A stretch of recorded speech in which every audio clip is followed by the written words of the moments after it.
गुरुर्ब्रह्मा गुरुर्विष्णु गुरुर्देवो महेश्वरा गुरुर्साक्षात् परब्रह्म तस्मै श्री गुरुवे नमः। बोलो श्री सद्गुरु भगवान की जय। आप सभी को मेरा सप्रेम जय शंकर। संत कहते हैं कि गुरु बिन मिले गुरु बिन ज्ञान न उपजे और गुरु बिन मिले न मोक्ष। आज सद्गुरु महाराज की कृपा से हम सब इस पावन सत्संग को सुन रहे हैं। ये सुनना कोई साधारण नहीं है। यह जीव का अपने घर वापस जाने का पहला कदम है और निश्चित तौर पर जो ये शब्द आज आपके कान में पड़ रहे हैं, यह आपके किन्हीं पुण्य कर्मों का फल है, जिसके कारण ये दुर्लभ ज्ञान आज आपको सुनने को प्राप्त हो रहा है। इसको सुनकर आप स्वयं महसूस करेंगे कि वास्तव में बिरले ही इसको जानते हैं। इस सत्संग को जब आप सुनेंगे तो आपको लगेगा कि ईश्वर की कृपा ही हमारे ऊपर है जो हमें ये सत्संग सुनने को मिल रहा है, वरना आम जन इससे पूरी तरह वंचित हैं और वो भ्रम और भटकाव का जीवन जी रहे हैं। तो निश्चित है कि यदि आप इसको सुन रहे हैं तो ये आप पर परमात्मा की कृपा है। ये सदगुरु महाराज की, सदगुरु भगवान की कृपा से हम सब इस पावन सत्संग में विराजमान हैं। आज हम एक ऐसे विषय पर चर्चा करने जा रहे हैं आज के इस सत्संग सीरीज में कि संत मत के साधक की जीवन शैली कैसी होती है। मैं बताना चाहूंगा आज आपको कि संत मत का जो साधक होता है वह कैसा जीवन जीता है, इस पर आज हम लोग चर्चा करेंगे। संत मत कोई मत, पंथ या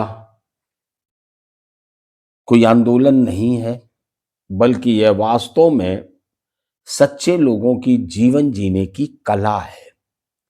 जिस प्रकार हमारे प्राचीन संतों ने अपने जीवन को जिया है और जिस कला को सिखाया है, तो जो सरल और सच्चे हृदय होते हैं उनके अंदर परमात्मा प्रेरणा देता है। जिनका उद्धार होना होता है, जिनके पुण्य कर्म जागृत होते हैं, वो उन संतों और सद्गुरुओं की ओर आकर्षित होते हैं और जिस प्रकार उन्होंने जीवन जिया है उससे उनसे जीवन जीने की कला को सीखते हैं। हर कोई नहीं आ पाता है संत मत में। वही आते हैं जिसके पुण्य उदय होते हैं, जो मोक्ष की ओर जाने के लिए परमात्मा जिनको काबिल समझता है, वही संत मत की ओर उन्मुख होते हैं। और जिनको अभी और भोग भोगने हैं, वो भटकाव का जीवन जी रहे हैं और 84 लाख योनियों में भटकने की ओर अग्रसर हैं। तो आज हम चर्चा करेंगे कि ये जो संतमत है इसका साधक रहता कैसे है। संतमत कोई दिखावे का मार्ग नहीं है। ये ना कपड़े बदलने का नाम है, ना भाषा बदलने का नाम है कि संतमत के लोग किस रंग के कपड़े पहनते हैं, किस डिजाइन का टीका लगाते हैं, तिलक किस प्रकार का लगाते हैं। किस भाषा को बोलते हैं, कुछ भी नहीं है। संत मत कहता है कि बाहर का श्रृंगार नहीं, बाहर जैसे जैसा देश वैसा भेष, बाहर कोई दिखावा नहीं, अलग दिखने का प्रयास मत करो। जैसा तुम्हारा समुदाय है, जैसा तुम्हारा जीवन है, जैसी तुम्हारी जीवन शैली है, जैसे समाज में हो वैसे जैसा पहनावा एक सामान्य व्यक्ति होता वही तुम रखो। अलग दिखने की जरूरत नहीं है, अपने आप को अलग दिखाने की कोशिश मत करो, क्योंकि यह तुम्हारे अंदर अहंकार पैदा कर देगा कि मैं सबसे अलग, मैं श्रेष्ठ, मुझे समझो, मेरे आगे झुको, मुझे प्रणाम करो। तुमने भेष धर लिया किसी भी प्रकार का, और कोई सामान अब धीरे धीरे धीरे धीरे तुम आज, क्योंकि लोग भेष की बहुत पूजा करते हैं, भेष से बहुत श्रद्धा रखते हैं, जो आता है सीधे पैर छूता है, लोग झुकते हैं और तुम अकड़ते हो। धीरे धीरे ये अहंकार पल में परिवर्तित हो जाता है। अब कोई आया, 10 लोग आए और 9 ने पैर छुए और एक सामने बैठकर बात करने लगा, तुम्हारे मन में खिन्नता पैदा हो जाएगी कि इसने पैर नहीं छुए। भाई क्यों छुए वो तुम्हारे पैर? अभी वो तुम्हें जानता भी नहीं, उसके अंदर तुम्हारे मन के प्रति, तुम्हारे व्यक्तित्व के प्रति कोई श्रद्धा नहीं आई है। कपड़े देखकर पैर छू ले, नहीं छुए उसने तो तुम्हारे अंदर खिन्नता आई, यानी यह अहंकार पला, ये नुकसान करता है। संत मत कहता साधारण रहो, अलग दिखने की आवश्यकता नहीं है, बाहर का श्रृंगार नहीं, भीतर का सुधार करो। बाहर के श्रृंगार की आवश्यकता नहीं है, भीतर का सुधार करो। देखो कबीरदास जी कौन सी, आज कबीरदास की भले ही चाहे जितने चित्र बनाने लगे लोग और अलग प्रकार के उनके वस्त्र बना दें, रविदास, जितने भी संत हुए, कोई विशेष पहनावा क्या उनका था? साधारण ग्रस्त की तरह रहते थे, जो साधारण अपना जीते थे। ऐसे बहुत सारे आज भी संत मत के जितने भी संत मिल जाएंगे, वो बिल्कुल सामान्य जन की तरह होते हैं। बाहर का कोई श्रृंगार नहीं, बस केवल भीतर का सुधार करो। अगर भीतर मन शुद्ध हुआ, संत मत का सिद्धांत है, अगर भीतर तुम्हारा मन शुद्ध हुआ तो बाहर की जीवन शैली अपने आप शुद्ध हो जाएगी। और तुम्हारा मन भीतर से अशुद्ध है और बाहर से तुम जीवन शैली शुद्ध बनाने की कोशिश कर रहे हो, तो ये अड़चन पैदा करेगी, क्योंकि भीतर से में तो वासना भरी हुई है, कामनाएं भरी हुई हैं, और बाहर से संन्यास दिखा रहे हो, त्याग दिखा रहे हो, तो ये तो अड़चन पैदा करेगा। और कहीं जाग गई भीतर की कामनाएं और बाहर त्यागी दिखा रहे हो और भोग में लग गई, और वो लोगों को दिखा तो निंदा का पात्र बन जाओगे, उपहास का पात्र बन जाओगे और जीवन विकृत हो जाएगा। तो पहले भीतर का मन शुद्ध करो। जैसा भीतर होता है वैसा ही बाहर रहो, यही सत्य है। जैसा भीतर वैसा बाहर, यही सच्ची जीवन शैली है। तो भीतर का मन शुद्ध कर लो तो बाहर की जीवन शैली अपने आप ही शुद्ध हो जाएगी और तुम सच्चे बने रहोगे, कोई अड़चन नहीं जीवन में आएगी। तो संत मत बाहर का कोई दिखावा नहीं करता है, उसका पूरा जो जोर होता है वो अंतर की शुद्धि के लिए होता है, मन की शुद्धि के लिए होता है। मन शुद्ध होना चाहिए। तो इसलिए संत मत का जो साधक है वो पहले अंदर झांकना सीखता है, बाहर की परवाह नहीं करता है, अपने अंतर में झांकता है कि कहां कहां मैल है, इसे साफ करो। अब शुरुआत कहां से करता है वो, पूरी जीवन शैली आज सिखाऊंगा कि मन में जो गंदगी है वो साफ कैसे, मन निर्मल कैसे होगा। अब इसकी वो शुरुआत वो सदगुरु की शरण लेता है, और पहला काम अपने जीवन में क्या करता है कि सबसे पहले अपने आहार को शुद्ध करता है, भोजन को। जब शुद्ध आहार होता है तो मन की निर्मलता आती है। आहार शुद्ध होगा, जैसा खाओ अन्न वैसा बने मन। ये कहावत है, जैसा खाओ अन्न वैसा बने मन। जब आप शुद्ध और सात्विक भोजन लेते हो, हल्का भोजन लेते हो, तो मन भी तुम्हारा सात्विक होने लगता है। और जितना तुम्हारा भोजन गरिष्ठ होगा, तमोगुणी होगा, उतनी ही मन में जड़ता और अज्ञानता भरती है, अशुद्धता बढ़ती है। तो सबसे पहले वो अपने आहार को सुधारता है, अपने भोजन को वो व्रत नहीं करता है, लेकिन हल्का भोजन लेता है।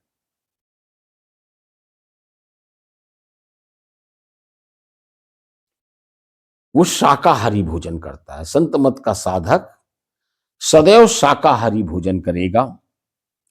नशा, मांस, मदिरा, इनसे सदैव दूर रहेगा। इनको तो स्पर्श भी नहीं करता है। तमोगुणी मानता है इन्हें और इनको स्पर्श भी नहीं करता है, इनसे सदैव दूर रहता है। और जो भोजन वो करता है वो प्रभु का प्रसाद मानकर ग्रहण करता है। बिना भोग लगाए कभी भोजन नहीं करता है। संत मत का साधक कहता है कि यदि हम बिना भोग लगाए भोजन कर रहे हैं तो ये चोरी का अन्न खा रहे हैं। परमात्मा का है, सब कुछ उसका है, और बिना उसको अर्पण किए यदि हमने खा लिया तो अनधिकृत चेष्टा की और हमने चोरी का अन्न खाया। वो सदैव भोग लगाकर खाता है।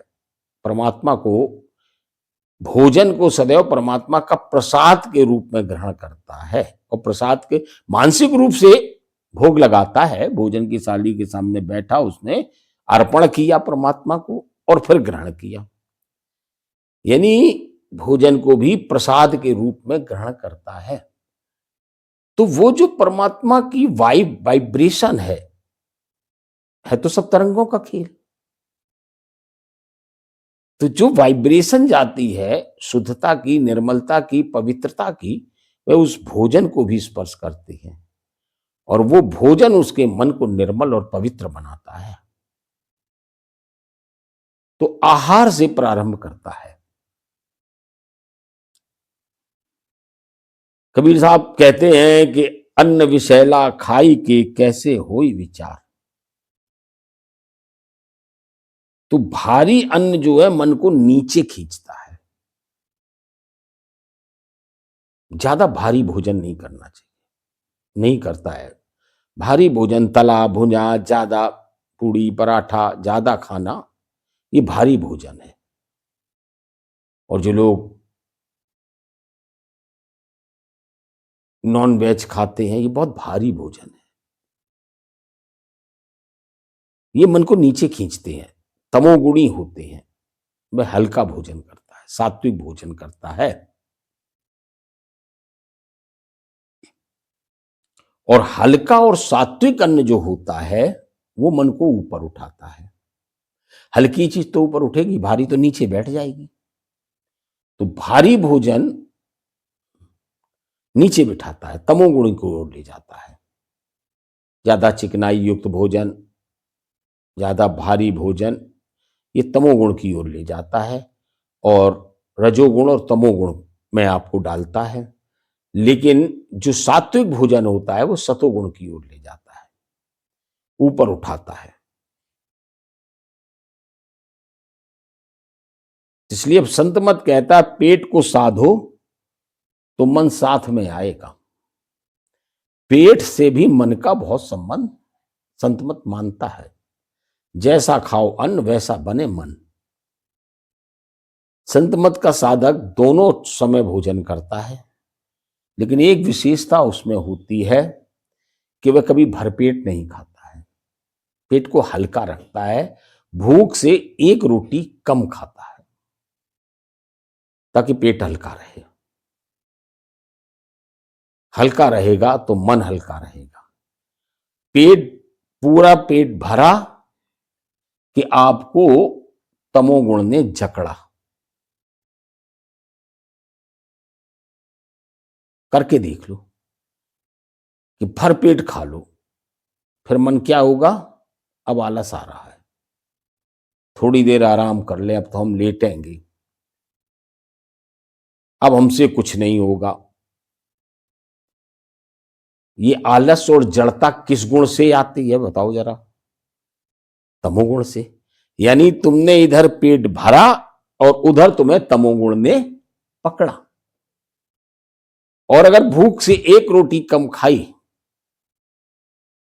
तो आलस्य नहीं आएगा, जड़ता नहीं आएगी, स्फूर्ति कायम रहेगी, हल्के रहोगे। और भोजन सात्विक है तो सतोगुण के प्रभाव में रहोगे। तो सबसे पहले तो वो अपने आहार पर काम करता है कि भूख से एक रोटी कम खाता है, दोनों वक्त खाता है और भोजन को समय परम प्रभु का प्रसाद मानकर ग्रहण करता है और सात्विक भोजन करता है। ये तो उसका भोजन हुआ। उसका आचरण शुद्ध होता। साधक की असली पहचान है कि शुद्ध आचरण। संत मत का साधक जो अपने आचरण से पहचाना जाता है। संत मत का साधक कभी शराब पीने वाला नहीं मिलेगा, गाली गलौज करने वाला नहीं मिलेगा, झगड़ा फसाद करने वाला नहीं मिलेगा, बेईमानी करना नहीं मिलेगा, जमीनों पर कब्जा करने वाला नहीं मिलेगा, चोरी डकैती डालने वाला नहीं मिलेगा, किसी के साथ बेईमानी करने वाला नहीं मिलेगा। संत मत का साधक यदि किसी भी आवश्यकता पर किसी से धन भी ले लेता है और उसके पास वापस करने की गुंजाइश नहीं है, फिर भी उसके मन में कभी भी बेईमानी की नीयत नहीं आएगी कि ना दें, हम अधिक ताकतवर हैं, ये थोड़ी वसूल पाएंगे। वो कभी ये भाव भी मन में नहीं लाता। वो जानता है ये कर्जा है, अगर अभी नहीं चुकाया तो अगले इसके लिए ही अगला जन्म लेना पड़ेगा, अभी चुका के ही जाना है, पाई पाई चुका के जाना है। किसी का कर्जा अपने सर पर रख के मरना नहीं है। तो वो अपने आचरण से पहचाना जाता है। कितना भी ताकतवर हो, बेईमानी नहीं करेगा किसी की।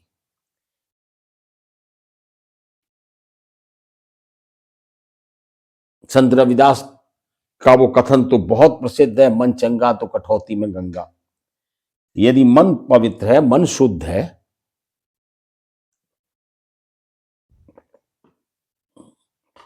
तो कठौती का जल भी गंगा जल है। वो कहानी उनकी बहुत प्रसिद्ध है, सब लोग जानते हैं। तो अगर मन शुद्ध है तो हर कर्म पूजा बन जाता है, क्योंकि हर कर्म परमात्मा को, सदगुरु को समर्पित होता है। हर कर्म पूजा बन जाता है शुद्ध मन से। तो जो साधक होता है संत मत का, वो सत्य का पालन करने वाला होता है, अहिंसा को जीवन बनाता है, अहिंसक होता है। उसके जीवन में हिंसा वचन में और कर्म और वचन किसी में नहीं होती है। वचनों की हिंसा से ही बचता है। कभी गाली नहीं देगा किसी को, कभी क्रोध में नहीं बोलेगा, शिष्टता की भाषा का प्रयोग करेगा। ऐसी भाषा नहीं बोलेगा जिससे किसी को के हृदय को भी चोट पहुंचे, क्योंकि वो उसे हिंसा मानता है। और वैसी हिंसा, शारीरिक हिंसा तो करता ही नहीं है। अहिंसा को जीवन बनाता है और करुणा को स्वभाव बनाता है। उसके स्वभाव में करुणा होती है। किसी का भी दुख दर्द देखकर वो बहुत जल्दी द्रवित होता है और उसकी मदद के लिए तैयार रहता है। क्रोध जब उसे आता है तो वो ठहरता है, याद करता है क्रोध अग्नि है और सबसे पहले मेरे ही हृदय को जलाएगी, इसलिए क्रोध नहीं करना है, ठहर जाएगा। अहंकार आए तो झुकता है, सेवा करता है। संत कहते हैं कि जो झुक गया वही ऊंचा उठ गया।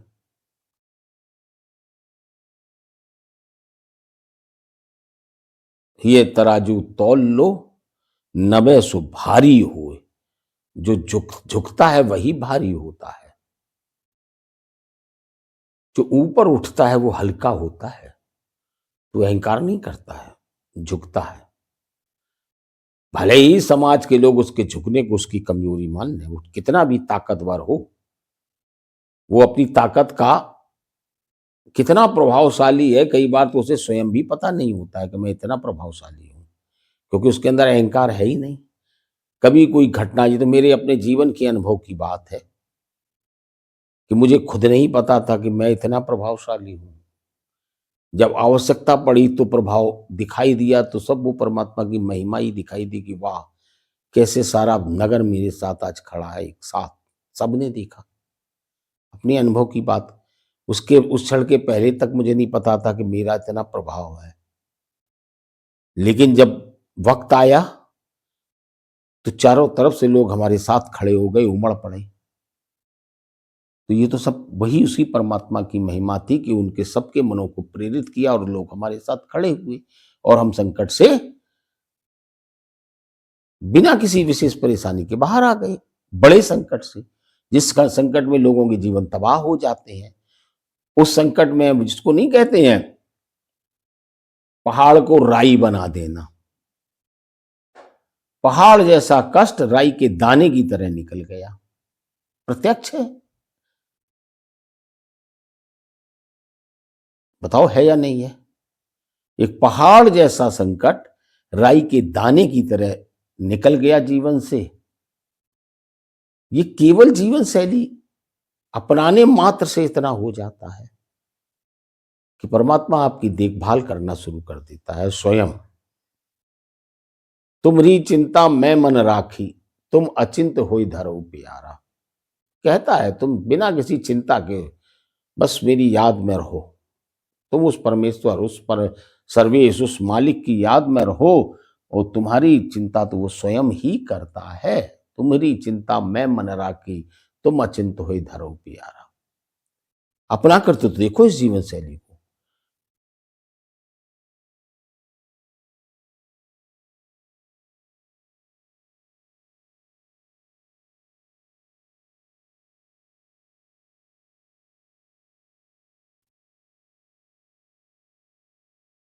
नित्य साधना करता है, ये तो हो गया उसका वो। अब आओ नित्य की, डेली, बिना किसी गैप के साधना नित्य करता है, यानी भजन। ये साधना संत मत का हृदय है। यदि भजन नियमित नहीं करते हो तो फिर संत मत के सत्संगी नहीं हो। ये अनिवार्य है हर सत्संगी के लिए कि जो साधक है वो साधना नित्य करता है। और हर संत ने ये बात कही है। संत तुलसीदास जी ने रामचरितमानस में लिखा है कि बिन अभ्यास न पाइए नाम रतन अनमोल। उस नाम और नामी को जो अनमोल है, उस रत्न को बिना अभ्यास के नहीं पा सकते हो। तो अभ्यास करता है, साधना करता है, नित्य रोज ध्यान करता है, ब्रह्म मुहूर्त में उठता है, प्रातः काल उठता है, गुरु द्वारा दिए गए नाम का अभ्यास करता है, गुरु के द्वारा दी गई विधि के अनुसार ध्यान करता है, भजन करता है। वो बैठता जरूर है, चाहे मन लगे और चाहे ना लगे, लेकिन नियमित बैठता जरूर है।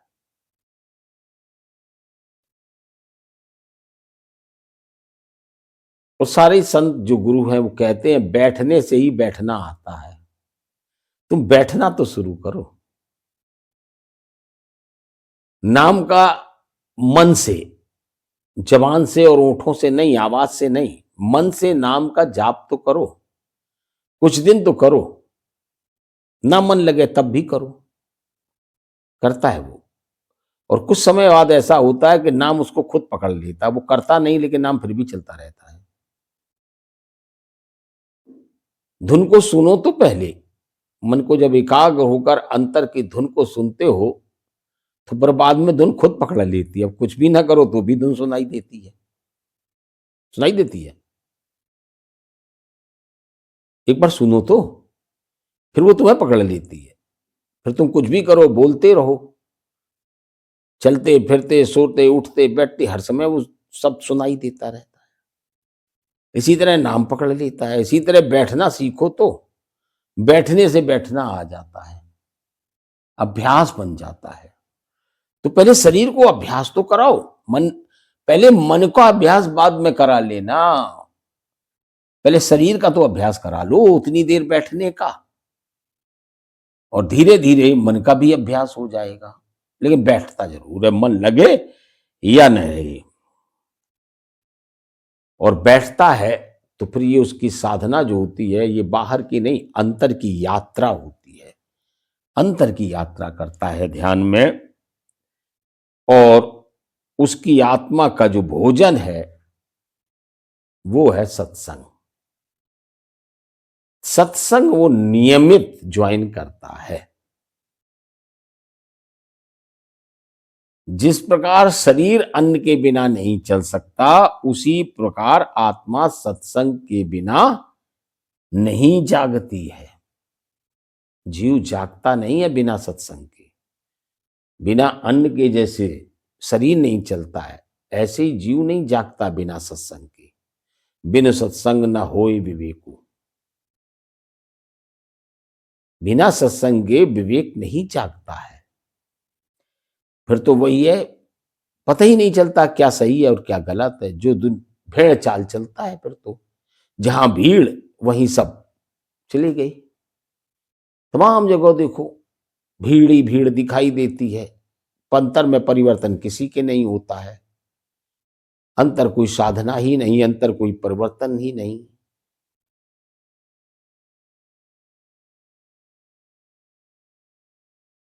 सत्संग से विवेक जगता है। तुम्हें श्रेय और प्रेय का पता चलता है, क्या श्रेय है और क्या प्रेय है। जब तू इससे तुम्हारा विवेक जागता है, और विवेक से वैराग्य जगता है। जब विवेक आता है तब हम जानते हैं कि हम किन नाशवान पदार्थों के पीछे भाग रहे थे। इन पदार्थों को तो मैंने विभिन्न जन्मों में नाना भार भोगा है, और क्या ये जन्म भी इन्हीं के भोग में व्यतीत कर दें। तो उनकी व्यर्थता दिखाई देने लगती है विवेक से। लगता है ये तो हम व्यर्थ में अपना जीवन बर्बाद कर रहे हैं। जो नहीं किया पूर्व जन्मों में, जिसके कारण बार बार जन्म लेना पड़ रहा है, इस बार मौका है और सत्य का पता चल गया है तो इस बार तो हम उसको कर लें। ये तो हमेशा ही करते रहे। तो ये जो जिन पदार्थों का आकर्षण अविवेकी लोगों को बहुत आकर्षित करते हैं, वह उसे नाशवान व्यर्थ प्रतीत होने लगते हैं जब विवेक जागता है। इन नाशवान पदार्थों के पीछे हम भाग रहे हैं। तो ये वैराग्य जागता है उसका। तो संत मत का साधक जो है सत्संग को जीवन की प्राथमिकता बनाता है। एक भी दिन बिना सत्संग के नहीं रहता है। अब सत्संग को कैसे माने, कैसे कहें कि जैसे वो अपने गुरु के आश्रम जाता है, हर समय नहीं जा सकता है, लेकिन वो नियम बनाता है कि एक घंटे पूरा परिवार बैठेगा और गुरु की वाणी का पाठ करेगा। हो गया सत्संग। लेकिन नियमित रोज 1 घंटे हम गुरु की जो वाणी है, उनकी पुस्तकें हैं, उनके संदेश हैं, उनकी जो भी विदाई गई शिक्षा है, ग्रंथों का पाठ करता है और एक दूसरे को समझाता और समझता है। सत्संग हो जाता है। लेकिन प्रतिदिन करता अवश्य है, उसको जीवन बना लेता है, संतों की वाणी सुनता है, निंदा और व्यर्थ की चर्चाओं से दूर रहता है। क्योंकि जैसी संगत वैसी रंगत, वैसी ही गति। ना तो स्वयं किसी की निंदा करता है, ना निंदा सुनता है, ना किसी की बुराई करता है, ना किसी की बुराई सुनता है।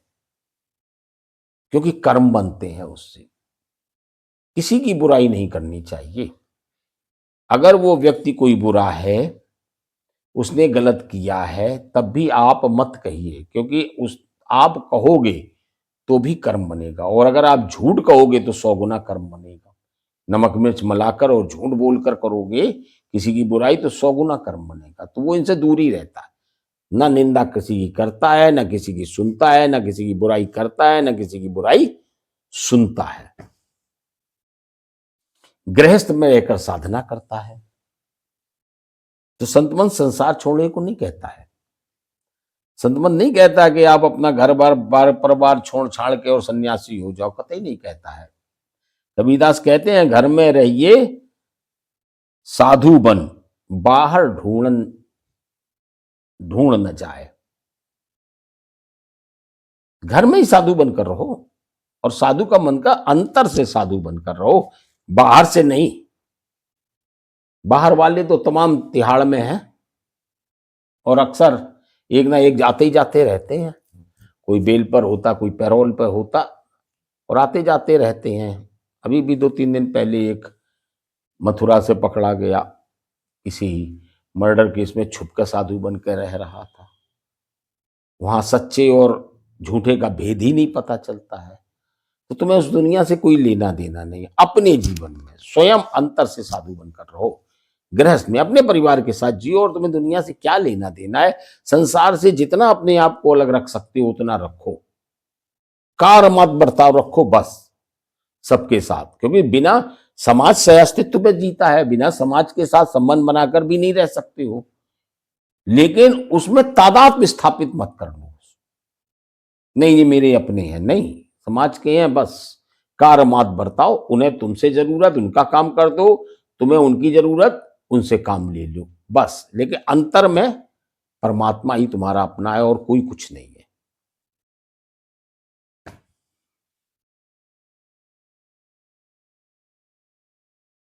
तो वो संतमत का जो साधक होता है वो गृहस्थी में रहकर, परिवार में रहकर भी परमात्मा को भूलता नहीं है। कर्म करता है पर उसमें बंधता नहीं है, जिम्मेदारी निभाता पर अहंकार नहीं रखता। संत कहते हैं कि कमल जल में रहे और जल से न्यारा। कमल की तरह जीवन जीता है, जल में रहता लेकिन जल से ऊपर रहता है, जल का स्पर्श नहीं करता है। तो साधक संसार में रहता है लेकिन संसार उसे स्पर्श नहीं करता। साधक के अंदर संसार नहीं होता है, साधक संसार के अंदर होता है लेकिन साधक के अंदर संसार नहीं होता। अंदर से परमात्मा रहता है, सदगुरु रहता है।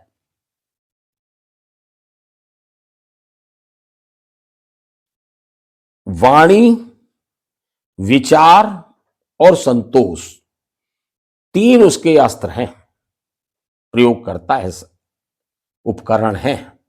वाणी, संत कहते हैं मीठे बोल बोलिए मन का आपा खोए, और उनको शीतल करे आपऊ शीतल। ऐसी वाणी बोलिए मन का आपा खोए, और उनको शीतल करे आपऊ शीतल होए। मन का आपा यानी मन के अहंकार को भूलकर इस प्रकार की वाणी को बोलिए जिससे दूसरों के भी हृदय को ठंडक पहुंचे, सुख मिले, और तुम्हारा अंतर हृदय भी शांत रहे, सुखी रहे। तो वाणी पर विशेष ध्यान देता है। कभी गाली गलौज की भाषा, कभी क्रोध, अनावश्यक किसी को सताना, ऐसा कार्य संत मत का साधक कभी नहीं करता है। कम बोलता है, मधुर बोलता है और सोच समझ कर बोलता है। उसके जीवन में सादगी होती है, संतोष होता है, क्योंकि संतोष ही सबसे बड़ा धन है। गोधन गजधन बाज धन और रतन धन खान, जब आवे संतोष धन सब धन धूर समान। जब संतोष का धन आ जाता है तो घोड़ा गाड़ी और अंगले बंगले और ये सारे धन धूल के समान हो जाते हैं। ये सबसे बड़ा धन है संतोष का धन। तो आज की इस वीडियो में जो मैंने संत मत के एक साधक की जीवन शैली के बारे में आपको बताया, उसका सारांश, उसका निचोड़ मैं ये बता दूं कि संत मत के साधक की जो जीवन शैली होती है वो है शुद्ध आहार, शुद्ध आचरण, नित्य साधना, सत्संग, सरलता और संतोष। संत मत कोई कठिन तप नहीं है, यह स्वाभाविक और प्रेम पूर्ण जीवन है। अंतिम संतवाणी, अपने भीतर झांक ले इंसान, वही बैठे हैं भगवान। ये संदेश है संत मत का। अपने भीतर झांक ले प्राणी, वहीं बैठे हैं भगवान। सदगुरु भगवान की जय। आप सब पर सदगुरु भगवान की असीम कृपा बनी रहे। और जितनी जल्दी हो सके आप भी संतमत के सत्संग को अवश्य सुने, और उसके अनुसार यदि आप जीवन को जीते हैं तो निश्चय है कि आपका जीवन शांत, सरल और आनंदमय होगा। मैं भी अपने यहाँ त्योहारों पर और बहुत जल्द ये आत्म जागरण मिशन के द्वितीय चरण में प्रति रविवार को संतमत सत्संग प्रारंभ करूंगा। अभी तो त्योहार पर संतमत का सत्संग होता है।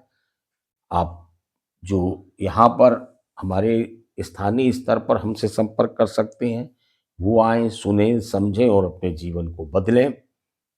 इसी के साथ सदगुरु बिनती करन मुझे नहीं आवे, पर चरणन सिर डारूं, यही देख कर दया दयालु, सदा चरण तब धारूं। नमो नमो गुरुदेव देव हो सबके ऊपर, नमस्कार ले ले नाथ खुश होकर मुझ पर।